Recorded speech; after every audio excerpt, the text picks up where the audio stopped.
just got back from being on the road for a while. Yeah. Are you going to be going out anytime soon and doing some more shows? Yeah, we're leaving Friday to go to Salina. Wow. We have a concert there, and then we come back for maybe a day, and then we go to Sunshine. Sunshine in Wilmar. I think from there, I think it's Real Fest, right? Yep. Carroll, Iowa. Carroll, Iowa. Are you guys going to be there? We are. Yes. Real Fest is going to be a blast. Yeah, I think it's going to be good.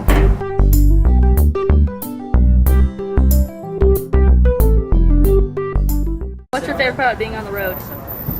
Meeting people, for me. I think if it wasn't for that, I don't know that I would be doing it, you know. I think meeting people and just hearing their stories, or even their God stories in their life, and how much a blessing that, you know, because that's what keeps you going, is how much that impacts their life. And it's weird how God blesses people. They think you're like, I could just sit here and tell you my story, and I think I'm just telling you my story, but in some way or another, you're like, well, that makes so much sense to me as well. Like, and God blesses you that way, you know. And I feel the same way when people Right. tell their stories. So. What about you two? What do you think, Jason? I mean, kind of they go along the same lines, but I found it's very enriching in my life to be serving other people. Like, we do a lot more than just perform and the behind the scenes stuff, and it's just serving even just other bands, you know, and it's really a blessing to us, because then just getting to know them and more and just help produce their show. Yeah. Yeah, I agree with them both. But one of the most exhilarating things is trying to find a restroom when you're in a new venue. Oh. No, it's great though. I love meeting people. Like, one thing that Brettistone does is we do production. So we have a production company, and so we're with a lot of volunteers, workers for venues that we're at doing a show. So we meet a lot of people that are behind the scenes and get to see a lot of cool hearts, you know, and just, it's really amazing. You know, it's cool for me, just, you know, homeschool boy from South Dakota. I live over the border here in Sioux City in South Dakota, so, but homeschool boy from South Dakota, meeting everybody around the world, so it's really cool. So.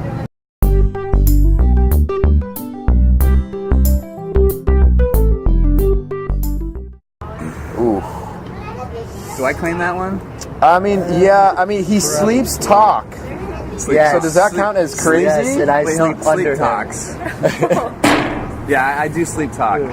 It gets really bad when we're like, when we do a show and we don't get in bed till about 2 or 3 a.m. and we all get in the bus at 12 and we're starving. So I eat food, I go to sleep, and for some reason my brain, my stomach are not working together too well, and so I start to yell, and yeah, I've woken people up a couple times. It's not so good. Well, don't worry. I was at youth convention one year, and I was so exhausted, I stood up in the middle of the bed in the middle of the night, freaked my mom out, so... Yeah. And you didn't know it? You were like... Oh, I didn't know. I woke up the next morning, had no idea what happened. Oh my goodness. So, kind of my share of crazy things happen. That would freak mom out.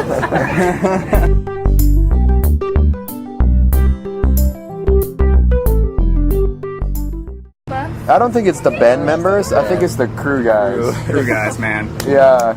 We have one. That's I don't it. share any names.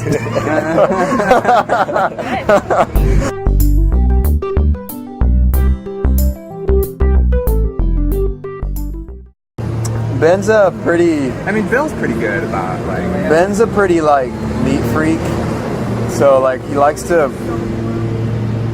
Like, if he works, everything has to be in order first. Yeah. You know what I mean? Yeah. So, like, okay, our family owns a trucking company. You know, and so we used to turn wrenches.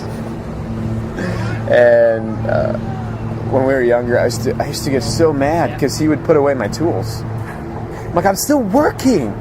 He's like, you're a mess, tools are everywhere. I'm like, I know, but I'm still working on the truck. But anyway, but he's like that, which is, you know, it's cool.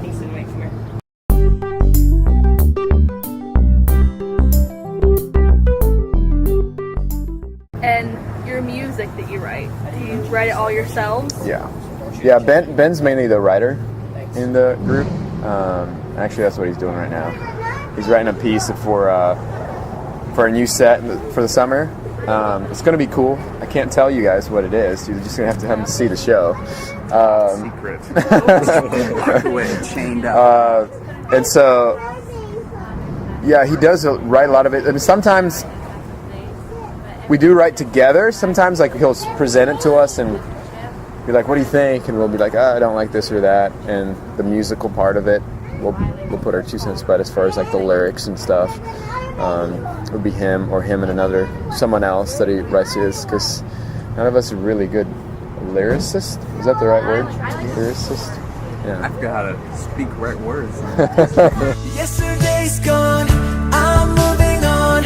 Tonight fades away with the light of dawn. On the fast track, I won't look back.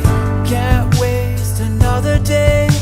I'm finding my way and I'm coming home tonight.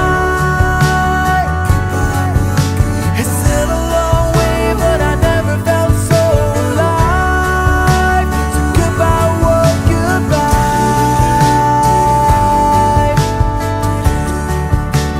Goodbye, world, goodbye.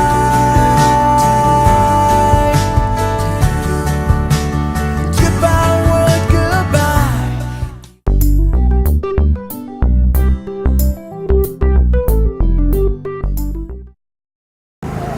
You all seem like very interesting guys. So, most interesting thing about you? Ooh. Most interesting thing. When I was younger, within probably about 4 or 5 years, I probably had 15 different kittens in my house. I wouldn't say that's Within a few interesting. years. That's interesting. We had like 4 or 5 different batches of kittens, like 2 moms, and and not at the same time, like Right. within a couple of years. But yeah, it was pretty crazy. Yeah, it was, so I don't know, and I was homeschooled.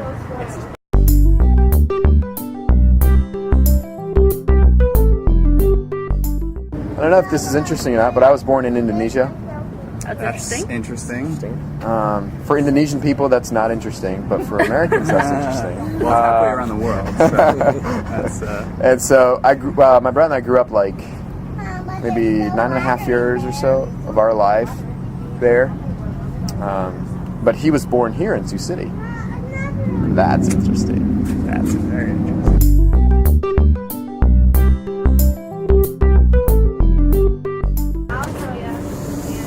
It's a tough one. If I would have to say, not everyone that knows me, that I have always had 2 passions in my life. It's been music, obviously, playing drums, and soccer. It's always been another big one. So like, kind of drive these guys nuts. I'm like, hey, gotta find a TV, especially this summer, World Cup. FIFA, gotta watch that. But yeah, so that was like always a big passion of mine, either playing drums or playing soccer or watching it. So, you're still watching It's the not World really Cup now that the U.S. is out? Not so much. Not so much. I'll follow it every now and then. So like we had a weekend. Was that 2 weekends ago? Last weekend when we were in New York. We were in New York for a little bit, and my life's goal became to find him a TV to watch FIFA in Manhattan. So I was like, Well, how did that go? Where did you eventually find it went good. Wow. We ended up going to the cafe. What is it? Hard Rock Cafe. Hard Rock Cafe. So we went there, and he sat and watched FIFA at one of the tables over in the corner while I waited for a table over on their side. So yeah, we were working together and just making it happen. So Teamwork is it was important. teamwork. It was awesome.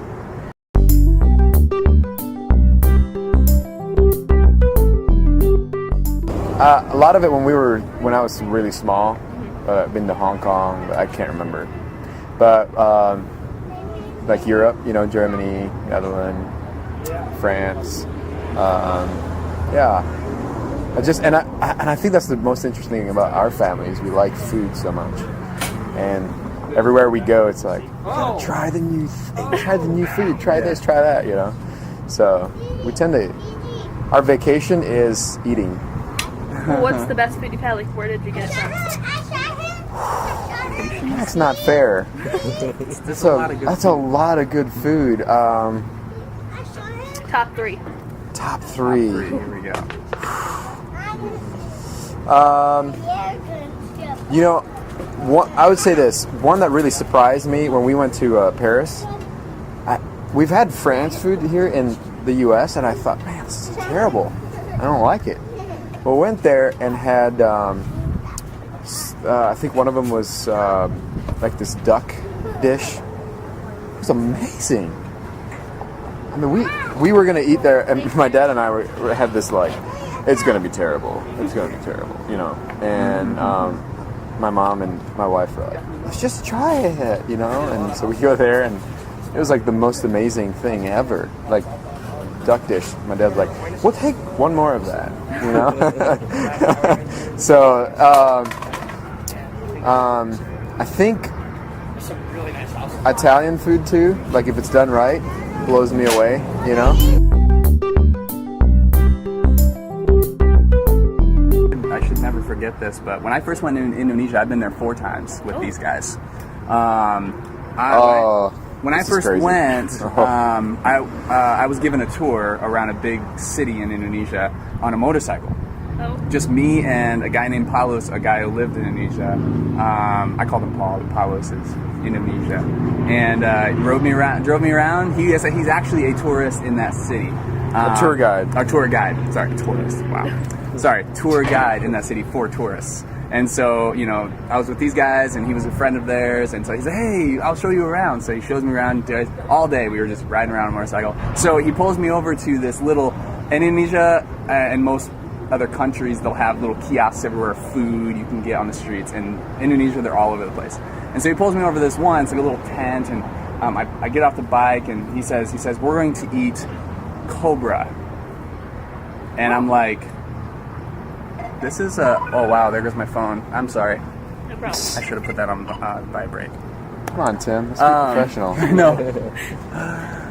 And so he said, we're going to eat cobra. So I'm standing there, and I'm like, where's the cobra at? I thought it was like prepared, or, you know, like every Chinese buffet you walk into, I'm like, oh, everything's ready. No, there's a moving bag on the ground of cobras. And I'm sitting here, and I'm like, the guy pulls it out, he plays with it for a little bit, holds its tail, and then like steps on it and gets the knife out and all that stuff. And I watched this guy prepare this thing in front of me, and he wanted me to, you know, drink the blood and everything. I was like, no, I'm good. I'll just eat the meat. And so he cooked it, and it tasted like calamari. It was kind of chewy and I've never had it. It was actually pretty tasty. I actually they put a little pepper like seasoning on it, so it wasn't too bad.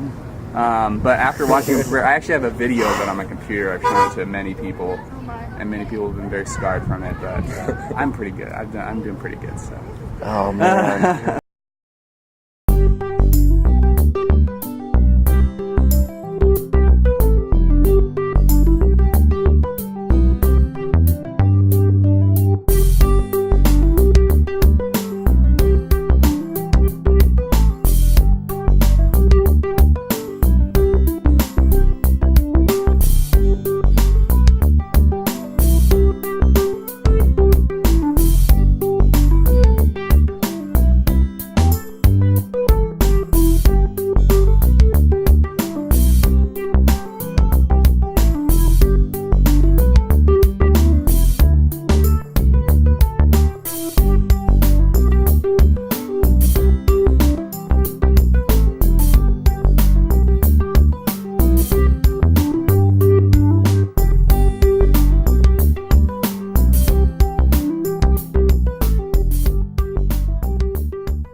Until I was in 1st or 2nd grade, and I wasn't allowed to watch very much. No programs showing drinking or smoking or gambling or dancing or fighting or guns or kissing between actors who weren't married to each other in real life, or even